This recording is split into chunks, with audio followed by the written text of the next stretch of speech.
निहारिका का प्लान हुआ फेल और प्रथम हुआ राध्या पर गुस्सा। जी हाँ दोस्तों, आप सभी के फेवरेट सीरियल मान अति सुंदर में जैसे ही राध्या के ऊपर रजनी का इल्जाम आता है, वैसे ही प्रथम सभी पर गुस्सा हो जाता है और तुरंत सभी लोगों को बोल देता है कि इसमें राध्या की कोई भी गलती नहीं है और अब चाहे कुछ भी हो जाए, निहारिका को इस मित्तल परिवार से हमेशा के लिए बाहर जाना ही होगा, चाहे अब कुछ भी करना पड़े। क्योंकि जब तक निहारिका मित्तल परिवार में है, तब तक सभी लोगों के ऊपर कुछ न कुछ विपत्ति आती ही रही है और अब मैं यह सब बिल्कुल बर्दाश्त नहीं करूंगा।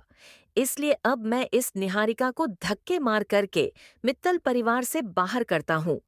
और यह सुनने के बाद राध्या को यह समझ में आ जाता है कि अब प्रथम कर निहारिका से बिल्कुल भी प्यार नहीं करते हैं और शायद इसीलिए उसे बाहर करना चाहते हैं। जहां एक तरफ रजनी की तबीयत बहुत ज्यादा खराब है, वहीं दूसरी तरफ दादी और प्रथम के बीच बहुत ही ज्यादा अनुमान हो चुका है। मित्तल परिवार की हवेली उस दिन कुछ अलग ही चमक रही थी।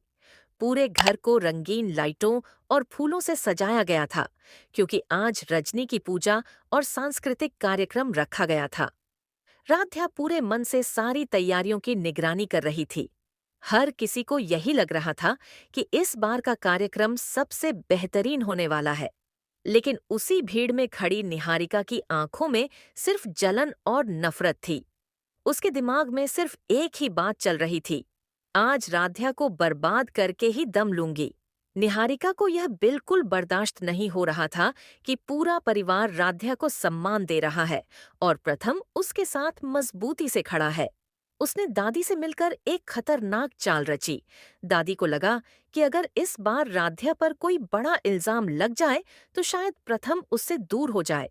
इसी सोच के साथ निहारिका ने पूजा वाले मंच के पीछे लगे इलेक्ट्रिक बोर्ड से छेड़छाड़ की और कुछ तार ऐसे जोड़ दिए कि हल्का सा भी स्पर्श किसी को जोरदार झटका दे सकता था। उधर राध्या को इन सब की भनक तक नहीं थी। वह पूरे दिल से पूजा की तैयारियों में लगी थी। उसने खुद जाकर मंच पर रखा दीपक, माइक और सजावट चेक की ताकि किसी भी तरह की गलती न हो। यही बात बाद में निहारिका के लिए हथियार बनने वाली थी। जैसे ही पूजा शुरू हुई, रजनी मंच पर आईं। सभी लोग हाथ जोड़कर खड़े हो गए। तभी अचानक एक तेज आवाज हुई और रजनी को जोरदार झटका लगा। वह चीख पड़ी और वहीं गिर गईं। पूरे हॉल में अफरा तफरी मच गई। प्रथम सबसे पहले दौड़कर अपनी मां के पास पहुंचा। उसका दिल दहल गया जब उसने रजनी को बेहोश पड़ा देखा। डॉक्टर को तुरंत बुलाया गया। रजनी को कमरे में ले जाया गया। तभी निहारिका ने अपना खेल शुरू किया।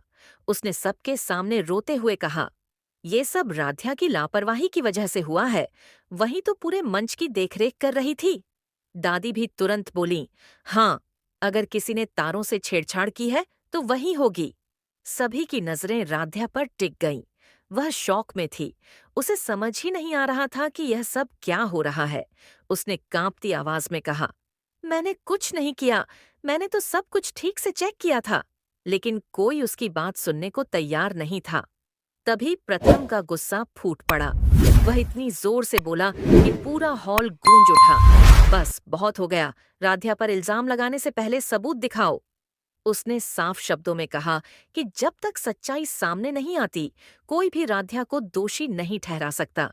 निहारिका को उम्मीद थी कि प्रथम भी सबकी तरह राध्या पर शक करेगा, लेकिन यहाँ तो उल्टा हो गया। प्रथम का राध्या पर भरोसा देखकर निहारिका अंदर ही अंदर जल उठी। इसी बीच पुलिस बुला ली गई। टेक्नीशियन ने इलेक्ट्रिक बोर्ड की जांच की और बताया कि तार जानबूझकर बदले गए हैं। ये कोई हादसा नहीं बल्कि साजिश है। ये सुनते ही दादी और निहारिका के चेहरे के रंग उड़ गए। राध्या को अचानक कुछ याद आया।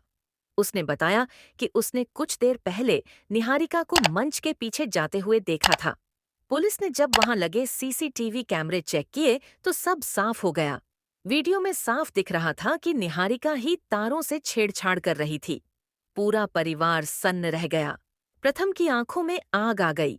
उसने गुस्से में निहारिका की तरफ देखा और कहा, तुम इतनी गिर सकती हो, ये मैंने कभी नहीं सोचा था।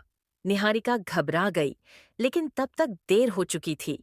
प्रथम ने सबके सामने ऐलान कर दिया, आज से निहारिका का इस मित्तल परिवार से कोई रिश्ता नहीं। ये औरत सिर्फ नफरत और साजिश लेकर आई है। उसने सिक्योरिटी को बुलाया और निहारिका को बाहर निकालने का आदेश दे दिया। निहारिका चिल्लाती रही, गिड़गिड़ाती रही, लेकिन किसी ने उसकी एक न सुनी। बाहर जाते हुए उसकी आंखों में सिर्फ बदले की आग थी। राध्या की आंखों में आंसू थे, लेकिन इस बार डर के नहीं, बल्कि राहत के। पहली बार उसे महसूस हुआ कि प्रथम सच में उसके साथ खड़ा है। वहीं रजनी धीरे धीरे होश में आ रही थी। डॉक्टर ने बताया कि उन्हें खतरा टल गया है। ये खबर सुनकर प्रथम और राध्या दोनों की आंखों से आंसू निकल आए। लेकिन कहानी यहाँ खत्म नहीं होती। निहारिका बाहर जाते हुए भी एक नई साजिश का बीज बो चुकी थी। उसके दिल में बस एक ही ख्याल था, राध्या और प्रथम को मैं चैन से जीने नहीं दूंगी। अब आने वाले एपिसोड में देखने लायक होगा कि क्या निहारिका दोबारा कोई खतरनाक चाल चलेगी। क्या राध्या और प्रथम का रिश्ता इस तूफान में और मजबूत होगा, या फिर कोई नई मुसीबत उनका इंतजार कर रही है। दोस्तों, अगर आप भी चाहते हैं कि राध्या को पूरा इंसाफ मिले और निहारिका को उसके कर्मों की सजा, तो जुड़े रहिए, क्योंकि आगे की कहानी पहले से भी ज्यादा धमाकेदार होने वाली है।